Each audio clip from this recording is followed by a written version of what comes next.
Ako sa inyo ngayon ay ang pinakamagandang coastal road at pinakamalinis na coastal road sa buong Pilipinas. At ito ang coastal road ng Davao City. At alam mo ba na ang Davao City na ngayon ang may hawak ng titulong pinakamalinis na lungsod sa buong Pilipinas at pangalawa na sa pinakamalinis na lugar sa buong Asya.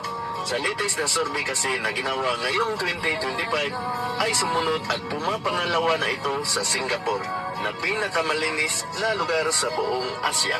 Mas naigitan pa nito ang Baguio, Cebu, Bangkok at iba pang sikat na lugar sa buong Asya.